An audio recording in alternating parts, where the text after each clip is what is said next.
অনেক প্রবাসী ভাইরা ক্রিপ্টোকারেন্সি এবং এই জাতীয় অনেক কিছুর সাথে জড়িত।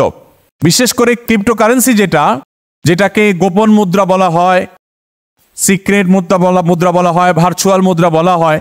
এই ক্রিপ্টোকারেন্সি সম্পর্কে তুরস্কের ফতোয়া বোর্ড বা সেখানকার ওলামা একরাম, মিশরের ওলামা একরামের ফতোয়া, দারুল দেওবন্দের ফতোয়া, বিশ্বের আরো বড় বড় বিভিন্ন জায়গার ফতোয়া রয়েছে। প্রায় সমস্ত ওলামা একরামের ফতোয়াই প্রায় একই। সেটা হলো ক্রিপ্টোকারেন্সির লেনদেন, এর মাধ্যমে লেনদেন বা এটার কেনা বেচা ইসলামী শরিয়ার দৃষ্টিকোণ থেকে জায়েজ নয়। কোন কোন ওলামা একরাম এটাকে সন্দেহপূর্ণ বলে অ্যাভয়েড করাটাকে নিরাপদ বলেছেন।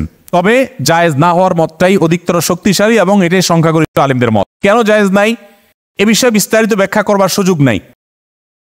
সংক্ষেপে যদি আমরা বলি, প্রথমত এই কারেন্সির প্রকাশককে, এটার গ্রাহককে, দাতাকে, এটা হাইড থাকে, এটা জানা যায় না।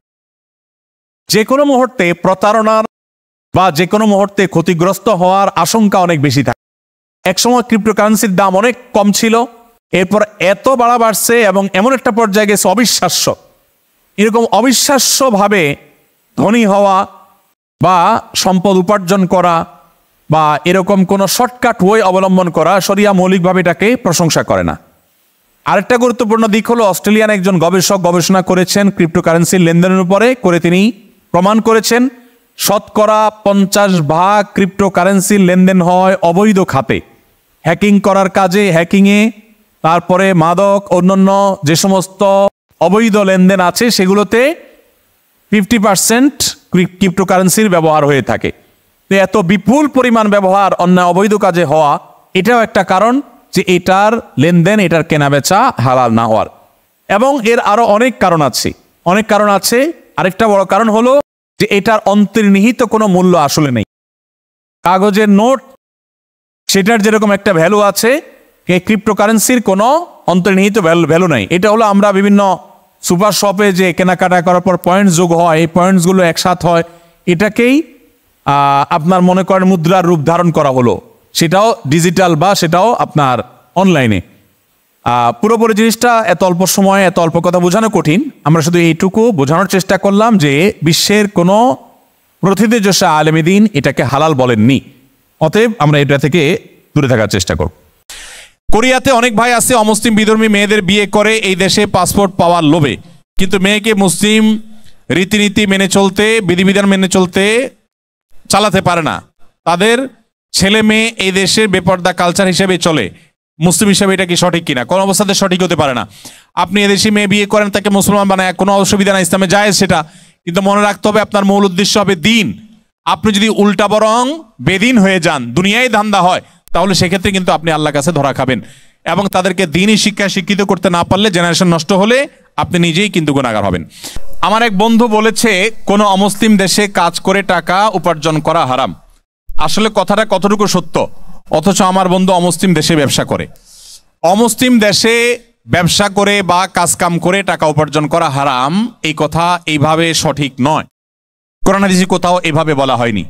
তবে একটা কথা পরিষ্কার করে বলতে হবে আপনাদেরকে, সেটা হলো অমুসলিম প্রধান কোনো জায়গায়, কোনো দেশে বসবাস করা, স্থায়ীভাবে বসবাস করার পরিকল্পনা করা, এটা মৌলিকভাবে হাদিস নিষিদ্ধ।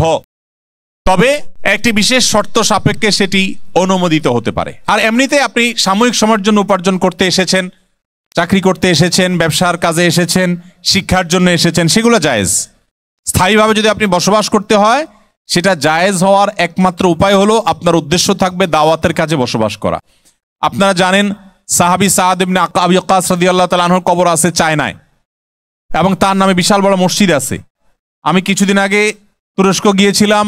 তুরস্কের বিভিন্ন জায়গায়, ইস্তাম্বুলের বিভিন্ন জায়গায় অনেক সাহাবীদের কবর আছে, তাদের নামে মসজিদ সেখানে হয়েছে। তো সেই সব জায়গায় যে বড় বড় মসজিদ হয়েছে, সাহাবীরা সেখানে আছেন, এই জায়গাগুলোতে সাহাবীরা গিয়েছেন, তখন তো অমুসলিম প্রধানই ছিল, তারা দাওয়াতের উদ্দেশ্যে গিয়েছেন। ইসলাম প্রচার যদি আপনার মূল উদ্দেশ্য হয় তাহলে এটা জায়েজ। কেন না জায়েজ যদি আপনার উদ্দেশ্য না থাকে স্থায়ীভাবে বসবাসের চিন্তা করা? কারণ সেখানে থাকলে আপনার ঈমান আমল উপরে টিকে থাকা কঠিন। আপনি নিজে পারলেও জেনারেশন ধরে রাখা যায় না। বহু অভিজ্ঞতা আমার আছে। জেনারেশন একটা ধরে রাখতে পারবেন, এরপরেরটা অমুসলিম হয়ে যাবে, শেষ, আপনার এই ধারাটা বন্ধ হয়ে যাবে। এই কারণে শরীয়ত সেটাকে নিরুৎসাহিত করেছেন। নবী সাল্লাল্লাহু আলাইহি ওয়াসাল্লাম বলেছেন, এরকম ব্যক্তির কোনো দায় দায়িত্ব আমি নেব না, অর্থাৎ তার ইমানের দায় দায়িত্ব আমি নেব না যদি সে বেঈমান হয়ে যায়। এই জন্য আমাদেরকে সাবধান থাকতে হবে। আমরা যারা প্রবাসে আছি তারা অনেকেই কাজের পারমিশন না থাকা সত্ত্বেও বাইরে কাজ করি জীবনের ব্যয়ভার বহনের উদ্দেশ্যে। আমার প্রশ্ন হলো, এইভাবে অর্জনকৃত অর্থ হালাল নাকি হারাম?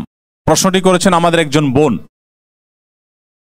এই প্রশ্ন উত্তরে আমরা বলতে চাই, পৃথিবীর বিভিন্ন দেশেই আমাদের প্রবাসী ভাইরা অনেকে ওই দেশের প্রচলিত আইনে ইলিগাল হয়ে গেছে। যদিও আমরা যে কোনো দেশে থাকবো, সে দেশের আইন কোরআন এবং হাদিস পরিপন্থী কোনোটা না হলে আমরা সেটাকে শ্রদ্ধা করে মেনে চলার চেষ্টা করব। শৃঙ্খলাই ইসলামের শিক্ষা। কিন্তু যদি কেউ কোনো কারণে ইলিগাল হয়ে যায়, এবং অনেক সময় দেখা যায় মালিকের জুলুমের কারণে, অবিচারের কারণে বাধ্য হয়ে হতে হয়, তাহলে সেক্ষেত্রে তার উপার্জনটা হারাম হয়ে যাবে না। যদি তিনি হালাল উপার্জন করেন, তার উপার্জনটা হালাল হবে। এই দেশীয় আইনে অবৈধ হয়ে যাওয়ার মানেই লোকটার উপার্জন ইসলামী আইনেও হারাম হয়ে যাওয়া নয়। ইসলামী আইনে একজন মানুষ লিগাল, দেশীয় আইনে লিগাল আছেন, বৈধ আছেন, ওনার কাগজপত্র, ওয়ার্ক পারমিট সব আছে, এরপরও তার উপার্জনটা হারাম হতে পারে যদি তিনি হারাম উপার্জন করেন। তাহলে উপার্জনের হালাল হারাম এটা নির্ভর করে যে আমরা আমাদের উপার্জন এটা কোন পদ্ধতিতে করলাম, কোথা থেকে করলাম। হারাম কাজ করে উপার্জন করলে আপনার ওয়ার্ক পারমিট থাকলেও সেটা হারাম হবে, আর হালাল কাজ করে যদি উপার্জন করেন, ওয়ার্ক পারমিট না থাকলেও সেটা হারাম হবে